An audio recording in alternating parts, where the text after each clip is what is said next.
E aí, seus analistas de política freestyle, tudo bem com vocês? Tava trabalhando hoje, só vi aquela montoeira de mensagem chegando desse professor Xavier de baixo orçamento aí, fazendo as análises políticas dele freestyle no Flow. Aí vamos ver o que eles falaram da China dessa vez, né? Virar e falar assim, desculpa, eu tenho que estar preparado porque a China pode querer usar uma bomba atômica em mim. Eu acho que a China... Japão vai falar, eu vou construir uma bomba atômica agora. E assim, nós vamos ter uma corrida armamentista. Japão não precisa de bomba atômica, Japão tem os Estados Unidos, cara, e a China não. Por que a China vai usar a bomba atômica no território que eles consideram província deles? Que sentido que faz isso? Nuclear do mundo. A proliferação nuclear, que é um dos temas mais preocupantes de segurança internacional, vai ser aberta a porteira e vai sair todo mundo enlouquecido. Então, a gente pode não ter a guerra nuclear, mas o mundo vai se tornar um negócio assim, em pânico, em pavor. Ó, a ideia de que a China tá só esperando lá ver vem. qual que é o desfecho da invasão da Rússia, Preciso daquele áudio do Luiz de lá. Vem besteira. da invasão da Ucrânia pela Rússia. A China tá só esperando para ver como o mundo reage a isso para invadir Taiwan. É absurda? Essa ideia é absurda? É absurdo a partir do momento que a maioria dos países do mundo já reconhece Taiwan como parte da China, né? Você não tem como invadir. Você vê que a maioria dos vídeos que eu faço, eu repito os mesmos argumentos, porque é isso aí. China não tem como invadir o que já é dela. E eu não estou discutindo a autodeterminação dos povos, mas sim do que é aceito na comunidade internacional. Absurda. Eu acho que essa ideia existe, ou seja, não é um cenário totalmente implausível, mas ainda há, me parece, esperança na China que essa reunificação, que também faz parte dessa narrativa chinesa de voltar à grandeza, reestabelecer uma grande tradição chinesa e desfazer essa humilhação que o país sofreu ao longo dos últimos séculos, que tudo aquilo possa ser feito de maneira pacífica. Não existe uma esperança. Meu Deus do céu, cara. O Xi Jinping falou literalmente sábado. A gente quer que seja uma reunificação pacífica, não é esperança. E eles, inclusive ele disse, a gente só vai usar força se houver intervenção estrangeira. Sobre o século da humilhação, realmente aconteceu. Mas, assim, todo o meu tempo aqui na China, e conversando com pessoas e lendo, eu nunca vi isso de a China quer voltar a uma posição que já era dela antes. Eu nunca vi isso. Isso pode não acontecer, mas eu não acho que a China hoje diz vamos invadir e vamos ver o que acontece, porque de certa forma, eu acho que hoje a China até se preocupa mais com as possíveis consequências de um confronto com Taiwan do que antes dessa guerra na Ucrânia, porque houve, vamos dizer, eu acho que tanto a China quanto a Rússia subestimaram a Aliança Ocidental. E, claramente, essa aliança sofreu uma série de abalos com a ascensão de lideranças populistas, com uma profunda crise da democracia, com uma crise da relação transatlântica entre a Europa e os Estados Unidos. Mas houve uma reação muito mais organizada, muito mais rápida do que se pensava em Moscou e, me parece, também em Pequim.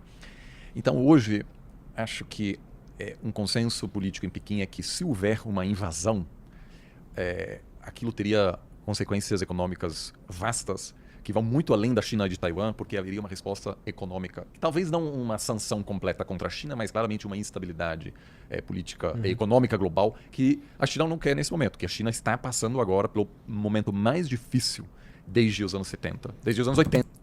Como se já não tivesse um monte de sanção rolando contra a China, né? Como se os Estados Unidos já não tivesse semana passada largado mais uma sanção contra as empresas de tecnologia chinesa.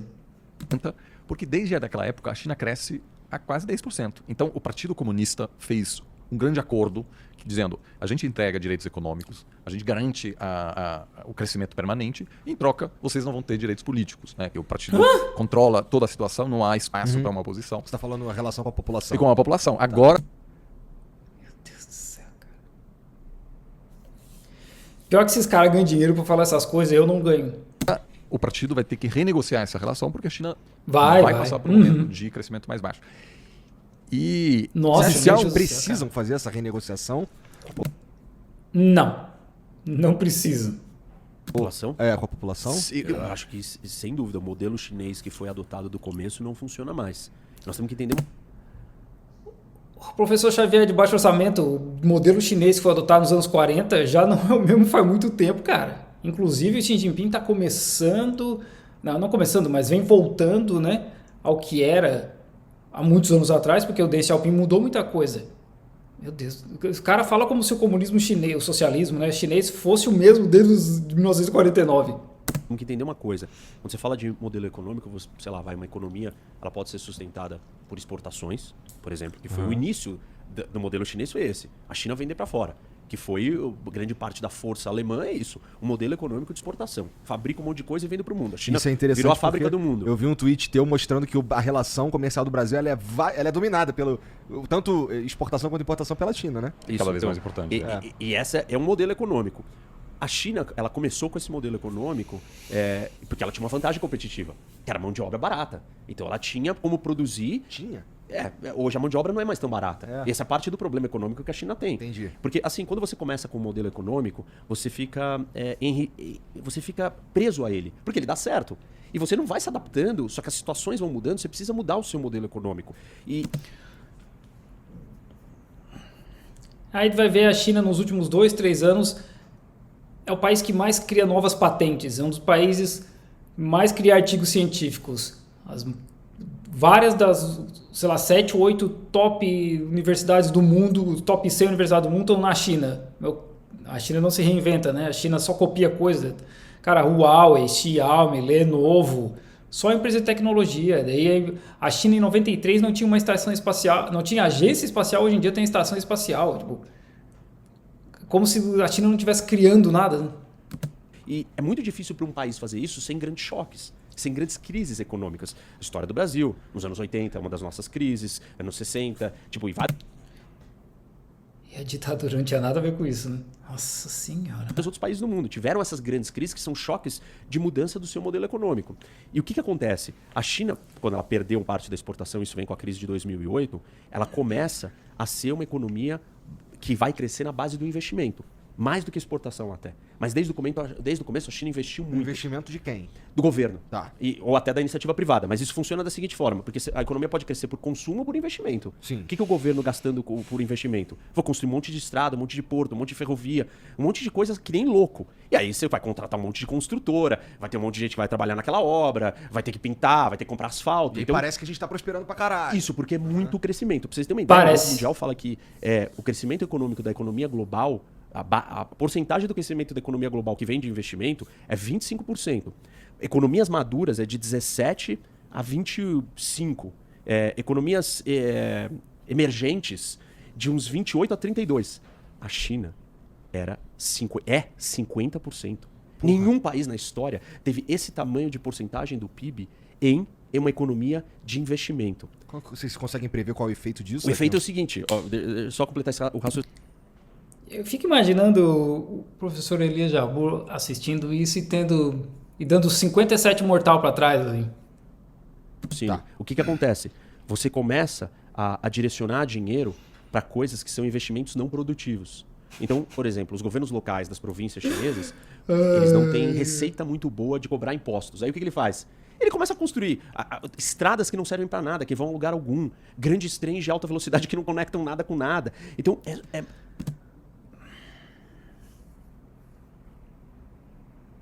Todas as cidades com 500 mil habitantes ou mais na China já têm ligações com trem-bala. E aí tem uns caras aí que falam que a China vai quebrar por causa dos investimentos em trem-bala. Só que tem uma coisa que a China faz que esses caras não conseguem entender, que a China joga no longo prazo. E eu sempre falo isso. Os caras têm plano de 1 ano, 5 anos, 25 anos. E aí os caras já constroem coisa para usar daqui 5 anos, daqui 20 anos. Não precisava para construir quando tiver no desespero.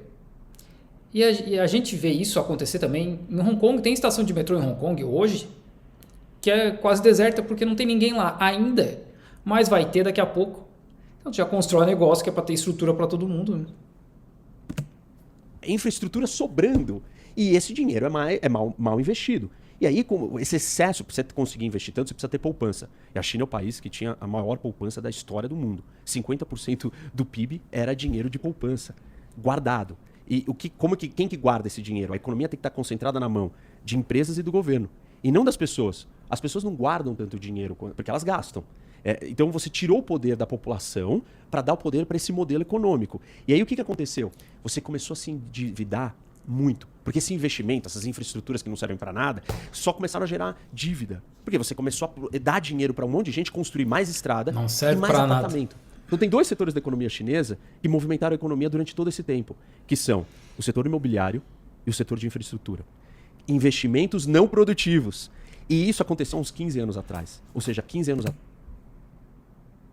Eu tô tentando entender, assim, de verdade, como assim não produtivo? Os caras produziram a porra de um prédio, estrada, ferrovia. Como assim não produtivo?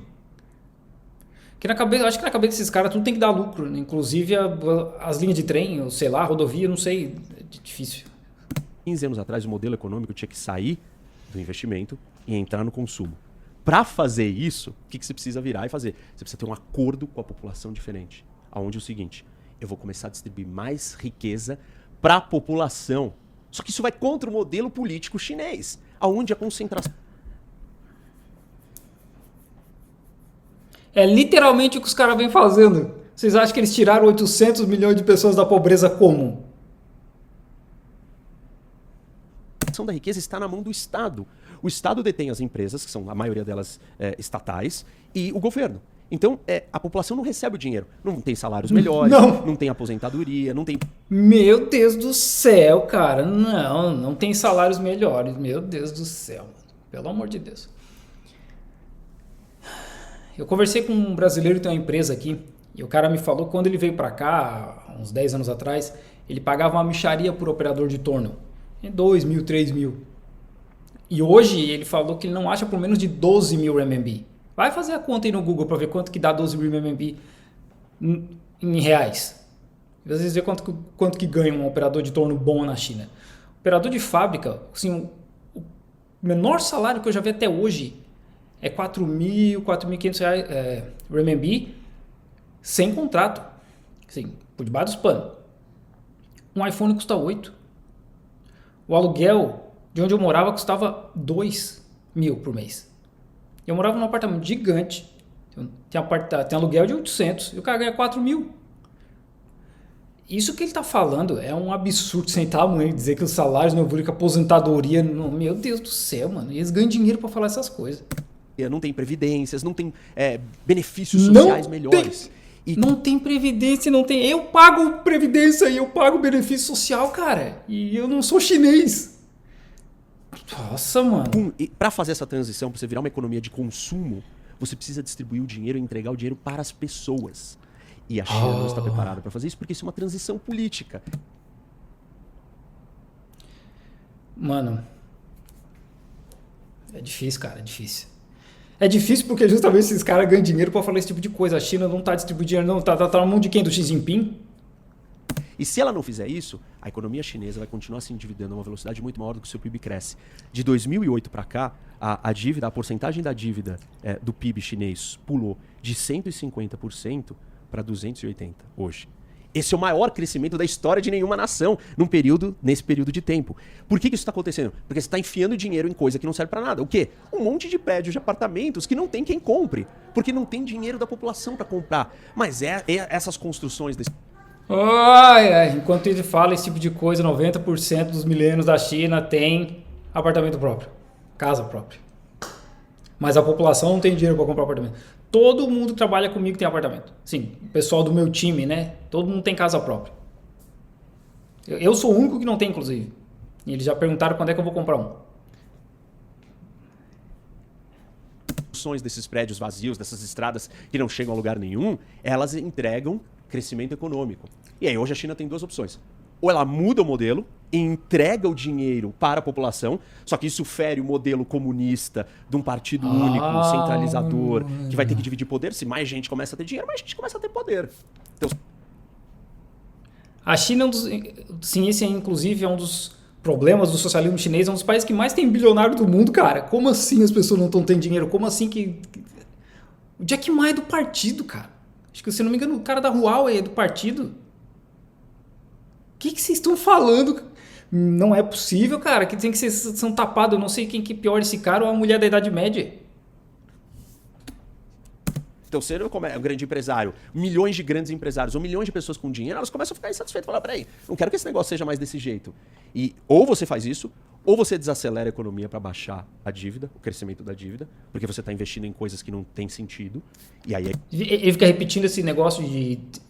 E é isso aí, é só isso que ele faz. a economia chinesa vai desacelerar brutalmente.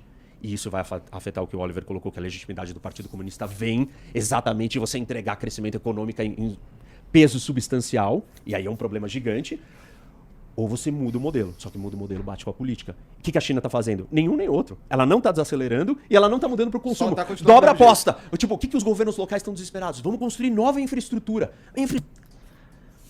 O Xi Jinping, quando ele foi eleito presidente, ele já tinha 42 anos de serviço público, eu acho. Ele já está lá há 10, então dá 52 anos. Esse cara tá errado.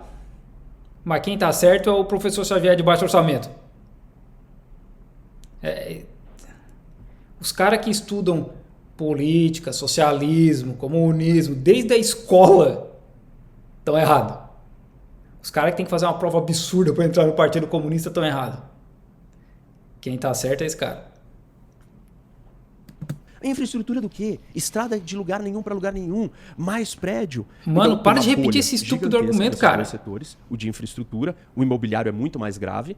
30% da economia chinesa depende do setor imobiliário e o resto, os outros 25%, está em infraestrutura. Eles estão dobrando a aposta. Isso vai aumentar a dívida a níveis absurdos e essa transição vai ser feita na força. Mas vai dar merda antes de fazer a transição? Eu acho que o regime chinês está muito mais consolidado Regime sou eu que estou fazendo, cara. do que o governo russo, por exemplo, né? Apesar de agora de uma tentativa de prorrogar, provavelmente por pelo menos mais 10 anos. Olha, é 10 horas da noite, eu vou editar isso aqui e vou postar e amanhã eu continuo, porque não dá, cara, não dá. Haja estômago. É muito paralelepípedo de crack para dar conta.